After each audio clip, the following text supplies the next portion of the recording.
السلام علیکم. د ایګ د هګۍ یا د ها خوراک انسان دپاره ډېر زیات فایدهمند دی او واقعي دې کې شک نشته ډېر زیات فایدهمند دی ځکه چې د ویټامینز د منرلز او د پروټین یو غټه ذریعه د هګۍ خوراک. سوال دا پیدا کیږي چې د هګۍ خوراک څنګه طریقې سره پکار دی؟ آیا دا کچه خوړل بهتر دي که نه دا یا شیدلي یعنی بوایل کول بهتر دي او که نه فرای کول بهتر دي؟ یو خبره ډېره زیاته مشهوره ده چې یاره کچه هګۍ چې څوک خوري نو هغې نه ډېر زیاتې فایدې میلاویږي هغه بدن ته. دې کې څومره حقیقت دی؟ ګورې خبر داسې ده کچه هګۍ هېڅکله مه خورئ. د کچه هګۍ انسان صحت لپاره هغه فایدې خو نه میلاویږي کوم چې هغه ویټامین پای کې موجود دي هغه نه میلاویږي خو الټا نقصان ډېر زیات میلاویږي. څه نقصان میلاویږي؟ ګورې که په کچه هګۍ کې سالمونیلا په نوم باندې یو بکټیریا وي. سالمونیلا بکټیریا یا جراثیم چې کوم د انساني صحت لپاره ډېر زیات نقصان دی وي.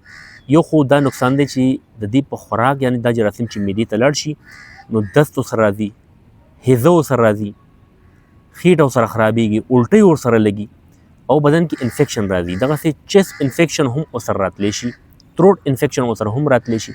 نو دا د دې مضر اثرات شو نیغ په نیغه کچه هګۍ خوړل، هغه یې شول نو یا هغه فرای کول نو. نو فایده نشته، نقصان یې ډېر زیات دی.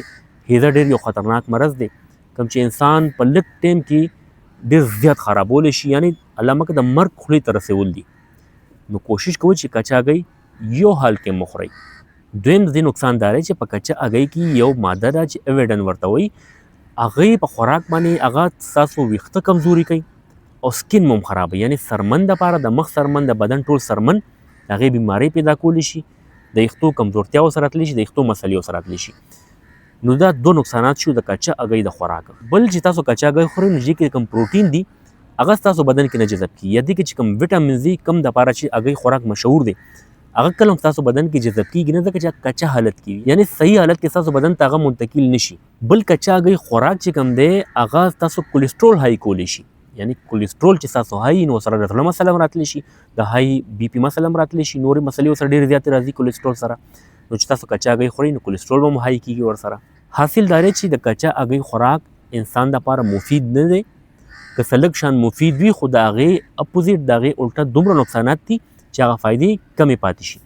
نو صحیح طریقه دا چې تاسو یا شیدلې هګۍ وخورئ که تاسو غواړئ چې موږ ته پروټین میلاو شي، زموږ پټې دې مضبوط وي، موږ ته طاقت صحیح میلاو شي، نو چې تاسو هګۍ خورئ نو تاسو به بوایل هګۍ یعنې یا شیدلې یا فرای کوئ هغه خورئ.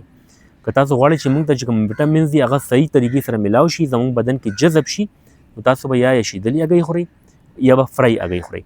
کچه هګۍ کله هم مه خورئ، د دې فایدې نشته او نقصانات یې ډېر زیات دي. امید ده ستاسو به ویډیو خوښه شوي. داسې مستند معلوماتو باندې ویډیوز کتل غواړئ زما چینل ډاکټر شبیر پښتو خامخا سبسکرایب کړئ، ویډیو خپل ملګرو سره هم شیر کړئ چې هغوی ته هم فایده ورسي. ډېره مننه. الله حافظ.